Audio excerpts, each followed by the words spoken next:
Numerals are the language of mathematics, and one of the big jobs of kindergarten is learning how to write numerals and recognize them. Learning to make sense of and become fluent in the symbol of mathematics is no easy task for a youngster. Rather, it is a developmental process, and wise teachers will account for that development in their teaching. We need to ask children, even very young children, to try to represent number, and we need to ask them to include methods that make sense to them. We can expect that unless they feel pressured to conform to a particular expectation, they will follow the development on this slide. Although we want children to develop and reach that next milestone, we have to be careful to ensure that their sense-making is making that learning journey with them. One way to foster development and to maintain that sense-making is to encourage them to represent numbers in ways that make sense to them and to do that first. Then we can foster connections between the work that they've already done and the more abstract or sophisticated approaches that we would like to see them do on their horizon in the future. In the earliest form of development, their representation is idiosyncratic. This is very common in young children in their first efforts to show quantity. At this point, there's really no connection between the representation on their paper and the actual quantity of objects, or even, a numeral. So if they're trying to communicate a group of 4 on paper, their picture has nothing to do with 4 items or the numeral 4 in the idiosyncratic. They're attempting something, but it has no real relationship to quantity. The pictographic stage, on the other hand, does accurately represent quantity, and it usually illustrates the type of thing being counted. So, for example, if they were trying to draw 4 flowers, it will often be 4 flowers drawn. It won't be the numeral 4 or 4 dots or something. It'll be 4 actual flowers. So the pictographic stage is characterized by drawing the actual items, but attending to the quantity and drawing the right quantity of them. So that represents a significant step forward. Unfortunately, the pictographic stage does tend to be laborious. As numbers get larger, the quantity limits the amount that the child can record and represent, because drawing is labor-intensive. The fact that it is so laborious, however, can actually be used to your advantage to foster a transition to the next stage of development, iconic. Iconic involves them using something to represent the actual object. So instead of drawing children, they might just draw a tally for each child. Or instead of drawing flowers, they might just draw a circle or a dot. If you ever give a word problem to young children or a story situation that they're supposed to record, if the number is large, and I'm talking large for a kindergartner here, you will often find that the more that they draw on a particular page, it starts to kind of degenerate into an icon. They might start with nice pictures, and then it starts to lose its detail over time. And that's a good thing, because it shows that the child is beginning to see some advantages into not putting so much detail in their pictures. And that, of course, can transition them to that iconic stage where they're using representations that are a little more abstract. However, even the iconic stage has its limitations. Drawing out 100 dots is a real pain. So children are going to be looking for something that makes them less work, and conventional numbers are going to come in very handy. We're going to take a moment to actually look at some sample student work here so you can see these different stages of development. In the pictographic stage, the child uses the actual item being counted in the representation. So that's the first column here. Notice how the child's drawing gets less detailed as she goes along. You can see how laborious this process is. When a child who uses this approach is able to see in a strategy share that another child just drew 10 circles, you can say, hey, look, that was so much faster. Can we do that? Can we just pretend that these circles are children? Because that would be much less work. That kind of dialogue in whole group can start to help students realize that it's okay for them to make that transition. The iconic stage involves simplistic representations of the quantity. In both of these cases, the child was encouraged to record a numeral to represent the quantity, and they were encouraged to do that after they've created their own representation. That allowed them to first make sense of the quantity in their own way before supporting them in making the transition to a more abstract approach. That also allows them then to manage their cognitive load by doing the one item and then the next. The iconic one, she also recorded the numeral. It didn't show up in the picture, but this little curved line on the bottom right-hand side is actually part of the 6 from the 16. As children work with even larger quantities, the need for conventional numerals increases. It is just such a chore to represent large quantities without relying on numerals. Here you see a child coming to this conclusion for herself. She begins by representing each item, although you see that already she's taking advantage of some groupings by 5.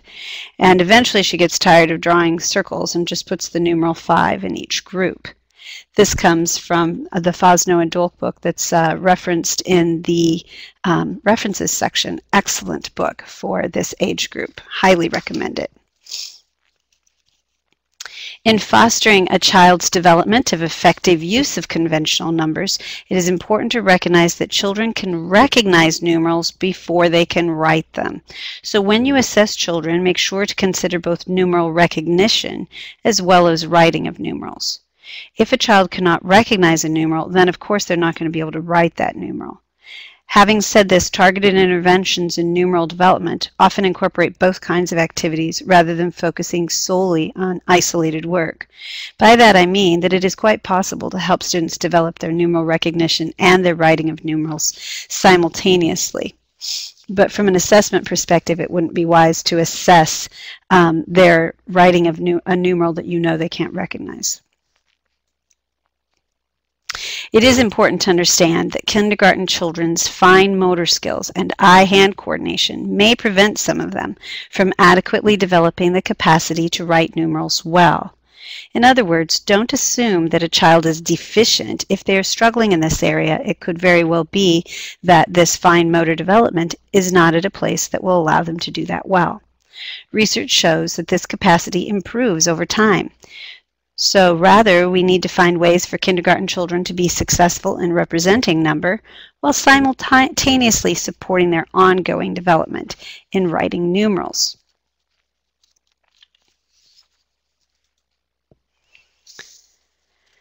Children need experience with tracing numerals to build up some muscle memory. Consider using a song or chant to support them in forming the numeral.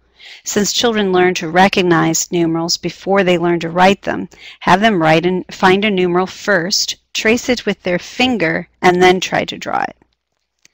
Initially, writing numerals takes a lot of coordination and focus. Although you want the children to connect quantities with numerals, you will also need to provide some support so that they can manage the cognitive load of this task. Consider having the child draw the quantity they wish to represent, similar to the examples that I already showed, and then allow them to make sense of the quantity and then focus on writing the numeral. Or alternatively, they can focus on formulating a new numeral and recording the quantity through a visual representation. If a child's handwriting of the numeral is very poor, the quantity can still be determined if you've asked them to do both. So if they've tried to write 8, 8 is a very hard number for many children to write, and if they've tried to write 8, then they can actually represent it with 8 dots, 8 circles, 8 somethings. And when you look at it, if you really can't tell that that's an 8, at least you'll be able to see the quantity right beside them, right beside the numeral. Now, in the remaining time in this presentation, we're going to look at a framework for numeral recognition. This framework has been adapted from Paula Kitchen's suggestions for a targeted intervention in supporting learners to write numerals with meaning. This framework is based on a simple idea of see, say, hear, do. Its purpose is to support children in numeral recognition, numeral writing, and making connections between the numeral and the quantity. This is the sort of thing that could be done as an opening exercise as part of your morning meeting. It should not take long. The entire thing should be less than 10 minutes. So it could be done on a daily basis, at least at the beginning of the kindergarten year. After that, it could potentially be transitioned to less often. Children begin by saying the numbers. They count to 10 while they point to numerals on the number line. This allows them to say a number out loud and then connect it to a visual symbol of the numeral.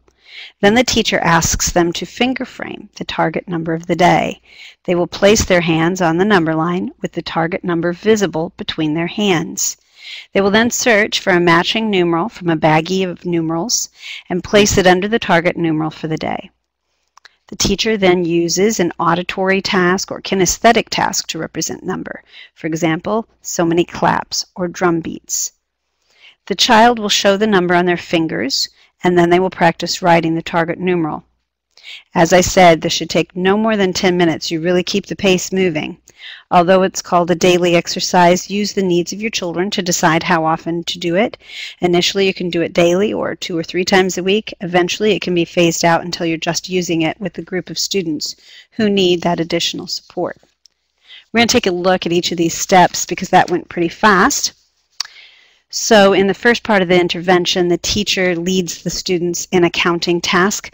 The teacher points to numerals on a demonstration number line, and students use the number line at their desk and should be pointing at the same number.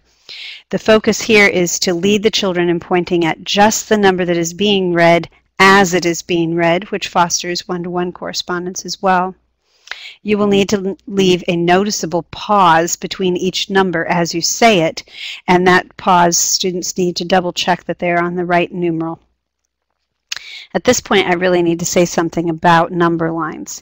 It is important that you use what we call a discrete number line, such as the one shown on the left, rather than the points on a line number line, like the one you see on the right. Research has shown that the points on the line model is confusing to young children. They don't know how to interpret the space between the lines. As an adult, I think you realize that the 1 is not the point, it's the length of the number line between the 0 and the 1. But the fact that the 1 is at that point sort of indicates we're at 0, then we're kind of in a no man's land, and then we're at 1. They're not really sure how to interpret. They don't see that 1 is the entire length from 0 to where 1 is listed. So for very young children in kindergarten and first grade, we recommend using a number line like the one you see on the left, a discrete number line. This comes out of research, but I see regularly when I'm out in classrooms, I regularly see the points on a line model in very young classrooms, and so I bring that to your attention. The points on a line model is more common, like if you go to teacher bookstores and things like that. So you'll have to look for the discrete one. There's also sites where you can download models, or you can make them quite easily. This image shows a child finger framing the numeral 6. This exercise requires the child to pull the target number now out of a sequence. Before that, you counted in order. Now they have to find it out of the sequence, and then the finger framing allows them to focus their attention on it. You might also consider asking them what they notice about the numeral. For example, some people might say that the 6 is a little like a circle with a tail going up. The child can then use a baggie of numerals to find the one that matches the target number of the day. This draws their attention to the details so that they can actually do an effective match. At this point, there is a target number of something, an auditory something or a kinesthetic something. And then the child shows you on their fingers what the quantity looks like. Initially, early in the school year, will probably use traditional finger representations, but as they begin to develop some more part-whole representations, which we'll get at in a different PD module, they can be challenged to think of more than one kind of finger representation. For example, 6 could be represented with the traditional 5 fingers on one hand and 1 on the other. Or you could do it with 3 fingers on one hand and 3 on another, or 2 fingers on one hand and 4 on the other. So you can encourage them to think of a lot of combinations for their finger representations. Finally, the child gets practice writing the target numeral. You might consider using a song or a chant to support the child in writing numerals. At first, children can get sheets that have models to trace, and then the sheets will start out with models to trace and leave space for them to try it out on their own. And eventually, you can use the models for tracing just for those students who need support. This is an example on this slide of a song to the tune of Farmer in the Dell, and there's verses for all the numerals up through 9 at least. The source for that is in the references, on the references slide if you're interested. As I stated earlier in the presentation, be aware that children's manipulative skills at this point vary widely, but you can safely assume that at least some of your children are going to take a considerable length of time to develop their capacity to write numerals well, and this is normal. Plan for this eventuality and consider the kinds of supports that will prevent frustration and give students productive practice. These supports may include long-term use of tracing numeral cards. Also, numerals that they trace can include a dot, which shows where they should begin to trace. So the image here, you see the green dot shows them where to place their pencil at the beginning of the trace.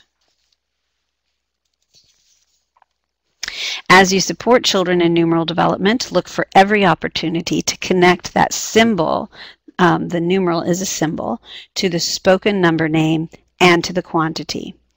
Recognize that learning to write numerals is going to take a long time for at least some of your learners, and that this is very, very normal due to developmental variation in fine motor skills. Provide systematic support through a see, say, hear, do framework for a quick daily exercise, and ensure that students are making sense of the symbolic numerals by connecting them to appropriate representations.